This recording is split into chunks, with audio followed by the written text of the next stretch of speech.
सत्संग हरि आश्रय देता है, बहुत बड़ा बल हरि है, मान लो।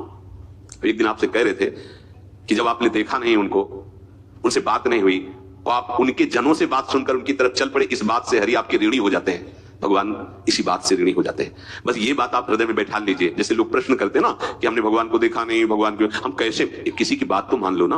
आप मान लो, वो तो आपके अंदर भी बैठे हुए हैं, वो आपको इतना प्यार देने लगेंगे, जहां कोई सहायक नहीं होगा वहां हरि आपको दिखाई देंगे। देख लेना, बिगड़ी ऐसे क्षण में बन जाती है, ऐसा लगता है गला कटा तो वो तलवार गले तक आएगी, हार बनकर सुगंधित फूल बन जाएगी, पर गले तक आने तक तुम्हारी निष्ठा देखी जाएगी। नहीं नहीं, बस मेरे हरि का यही विधान, वो आते आते हार बन जाएगी, वो तलवार तुम्हारा गला नहीं काट पाएगी, क्योंकि गले में हरि नाम चल रहा है। मान लो हमारी महालक्ष्मी चरण चापती रहती, क्या चाहिए तुम्हें, क्या चाहिए, आप सच्ची मान, ये क्या मतलब, कितनी मलिनता छा गई। हम इसको मार देंगे तो 2 लाख रुपए मिल जाएंगे, ये कर देंगे तो, अरे भैया अगर तू हरि नाम जपेगा तो इसकी कीमत नहीं है, कीमत नहीं, अमूल्य वस्तु है, इसके ब्याज में तो कुबेर बन सकता है, मूल्य तो कभी खत्म होता ही नहीं है, ब्याज में तो ब्रह्मा बन सकता है। बनना तो चाहे, भक्तजन तो कहते हैं नहीं चाहिए मुझे ब्रह्मा का पद, परमेष्ठी पद, नहीं चाहिए सम्राट पद, नहीं चाहिए योग की सिद्धियां, मुझे प्रभु आपकी दास्ता चाहिए। ये बात कितना महासुख होगा उस भक्त को जो इन बातों को कह रहा है, नहीं चाहिए मुझे मोक्ष सुख नहीं चाहिए। वो ऐसे थोड़ी कह रहा है, श्रद्धा से नहीं कह रहा, अनुभूति से कह रहा है, मुझे नहीं चाहिए ये सब, इनमें वो सुख नहीं है जो आपके चरणों के समीप रहने में सुख है। नहीं सत्संग भजन नहीं हरि को, श्रवण न राम कथा अनुरागी, सुत बीतदार भवन ममता निसि सोवत अति न कबहु मति जागी। अरे तेरी बुद्धि सो रही है, जगा दे। पुत्र में, रुपया में, स्त्री में, मकान में, इसमें सबकी ममता होती है, सबकी, जितने सृष्टि में पैदा हुए हैं। केवल सत्संगी की नहीं होती। जो असली सत्संगी है उसकी ममता प्रभु के चरणों में होती है, क्योंकि वो जानता है सब रूपों में प्रभु ही है, ये सब पसारा प्रभु का ही है, इसलिए ममता उसकी प्रभु के चरण। एक अहमता ममता, ये जग में है दुख जाए, ये जब श्री जी की ओर लगे तो होत परम जाग जा, बिना जागे दुख दूर नहीं हो सकता। जैसे स्वप्न में हम देख रहे हैं कि समुद्र में डूब रहे हैं, अब जागृत में आसपास सैकड़ों नाव लगा दे तो बच जाएगा क्या वो, क्योंकि वो तो सो रहा है और वो स्वप्न में देख रहा है। अब हम नाना प्रकार के तैराकों को बाहर तैनात रखें तो उसको कोई सुख मिलेगा क्या, क्योंकि स्वप्न में उसको अगर सुखी करना है तो एक उपाय, जगा दे। जगा दो तो ना समुद्र रह गया ना डूबना रह गया। ऐसे ही संसार में मोह से ऐसे ग्रसित जीव है, भाई इतना ही सुखचार है, और उसी स्वप्न में वो दुख से निवृत्त होना चाहते हैं। अब हम बाहर से उनकी कामनाओं की पूर्ति करने वाली बात करें तो क्या वो सुखी हो जाएंगे क्या? इसीलिए कोई साधु जो भगवत मार्ग का पथिक है वो कभी सपोर्ट नहीं करेगा, जाओ ऐसा, वो जाओ ऐसा ही है जैसे उस स्वप्न में समुद्र में डूब रहा है, बाहर से हम जल जहाज नाव तैराक सब लगा रहे हैं, लेकिन वो नहीं सुखी होगा, क्योंकि उसके सुख का कारण तब बनेगा जब स्वप्न हटे। स्वप्न तब हटेगा जब वो जागे। जो सपने सिर काटे कोई, बिन जागे दुख दूर न होई, तो उसको जगा दो। साधुजन क्या करते हैं, जगा देते हैं उसको। जागो, कहां मोह निशा सब सो निहारा, देखे स्वप्न अनेक प्रकारा, ये जग जामिन जागे जोगी।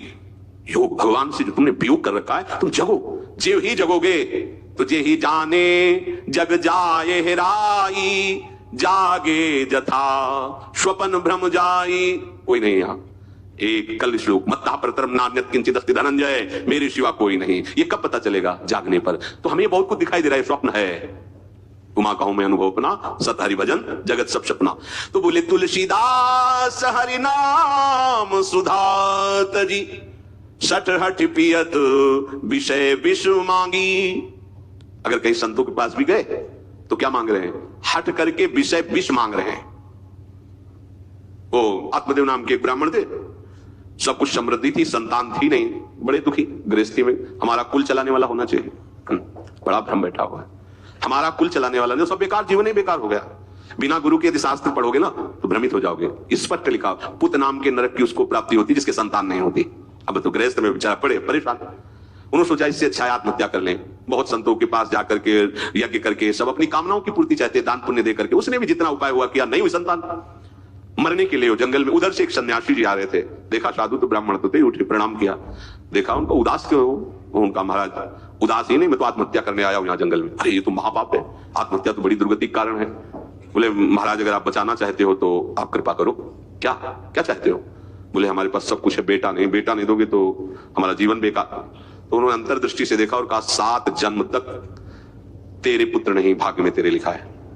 तो उसने कहा फिर तो अभी मरते, आत्महत्या करते, हम 7 दिन, 7 जन्म के बाद हम 7 दिन नहीं जिएंगे, हमें पुत्र चाहिए। संत का दयालु देखो, जिनके पास तपस्या और भजन का धन होता है, जब भगवान अधीन है तो कुछ भी कर सकते हो, कुछ भी कर सकते हैं। प्रारब्ध बेटाना कोई बड़ी बात नहीं, प्रारब्ध जानते कोई देवता थोड़ी है, तुम्हारा पीछे का किया हुआ कर्म है, और इधर जोर का भजन है, भजन के प्रभाव से कर्म को नष्ट करने में देर थोड़ी लगती है। ये तो अच्छे शुभ कर्म करो तो तुम्हारा प्रारब्ध बदल जाएगा। भजन का प्रयोग प्रारब्ध बदलने के लिए थोड़ी है। पर वो ऐसा हट किए तो उनका देखो, हट करने से लाभ नहीं मिलता है उनका। हमें उपदेश नहीं, हमें पुत्र चाहिए। अगर आप भगवत प्रेरित होकर यहाँ आए हो तो आप हमें, तो उन्होंने तपस्या के बल से फल की रचना की और जाओ अपनी पत्नी को ये फल पवा दो और इससे निश्चित पुत्र होगा। बहुत प्रसन्न, अब कामना पूर्ण थी तो देख लो प्रभाव, देखो कामना का। प्रसन्न हुए आए, धुंधुली नाम था उनकी पत्नी, नाम भी बहुत बढ़िया था, धुंधुली। वो कहा कि देखो ये फल खा लो, तुम्हारी संतान हो जाएगी। बहुत मीठी बात बोलती थी, मृदुभाषी, कपट हृदय, अलग अलग क्षेत्र होता है, हृदय कपट और मुख में मीठी बात। बहुत संभल के व्यवहार करना चाहिए ऐसे लोगों से। मधुरिया बानी, मीठी, क्या मृदु भाषा नहीं प्रीतम, आप चिंता मत करो, फल ऐसे थोड़ी खाया जाता है, नहा धो के पवित्र होके फिर। हाँ उनका ये बात बोलो, आप अपने काम में लगो, हम पा लेंगे ऐसा। अब आपको विश्वास नहीं, बोला विश्वास करो, इसमें क्या विश्वास, आप भी तो चाहती ना पुत्र हो। बोले हाँ। रोज वही गए तो अपनी बहन को बुलाया और कहा सुनो अभी तो हम 4-5 रोटी कढ़ी चावल सब पा लेते हैं, पूरी खीर पुआ, गर्भ रहेगा तो पेट तो उसी से भरा रहेगा तो हमारा भोजन रुक जाएगा। हाँ ये तो बात है, और जब पेट बढ़ेगा और घर में आग लग गई तो फिर भाग नहीं पाएंगे तो हम जल जाएंगे। ये निगेटिव सोच वाले लेते। और पंडित जी तो इसी बात में लगे कि गर्भ रह जाए तो क्या करें, तुम्हारा हम खाएंगे तो है नहीं पक्की बात, पर करें तो क्या करें। पंडित जी को कैसे सब, तो उनका देखो एक बात है, हमारे गर्भ है, हमारे कई लड़के हो चुके हैं, गरीबी है ही है हमारे यहाँ, तुम कुछ पैसा दे देना और ये नाटक करना कि मैं गर्भवती हूँ, बच्चा समय होने पर हम पहुंचा देंगे, हम घोषित कर देंगे हमारा बच्चा मर गया। तो पंडित जी को तुम नाटक में बताते रहना कि गर्भ है, बच्चा हो जाए। पंडित जी कह देना बच्चा हो गया है, तो बोले दूध पिलाने की समस्या आएगी, तो बोले ये तुम कह देना कि पहला बच्चा है, हमारे वक्षा स्थल में दूध नहीं, हमारी बहन का था तो मर गया बच्चा, तो उनको बुला लेती तो बात बन जाएगी, बढ़िया बात हो गई। परीक्षा के लिए फल गाय को खवा दो, गाय को खवाया, ठीक समय पर गोकर्ण जी प्रकट हुए, दिव्य तेजो में बालक, कान केवल वो गाय के, बड़े ही विद्वान और भगवत संत के द्वारा कहा था 7 जन्म तुम्हारे भाग्य में, बच्चा नहीं तो नहीं है, देखा गाय के वो गोकर्ण जी प्रकट हुए।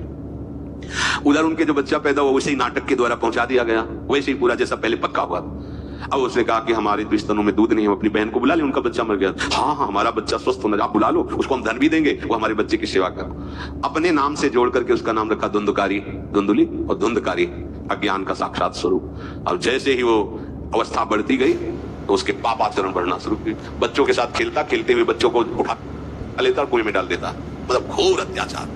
गोकर्ण जी हर समय भजन साधन शास्त्र स्वाध्याय। जब और बड़ा हुआ तो फिर माता जी को अपने डंडों से रोज पूजन करता, पिताजी को गाली लात थप्पड़, पिताजी तो रो पड़े। गोकर्ण जी से कहा कि बेटा हमारी गाय से प्रकट हुए पर भरोसा आप ही का है, बचा सकते हो। तो बोले पिताजी जाओ यहाँ से, भाग जाओ यहाँ से, एकांत जंगल में जाकर भगवान श्री हरि का भजन करो। उन्होंने 2 श्लोकों में प्रदेश किया। दूसरा श्लोक है धर्मम भजस्व सततम त्यज लोक धर्मान सेवन सदा साधु पुरुषं जहि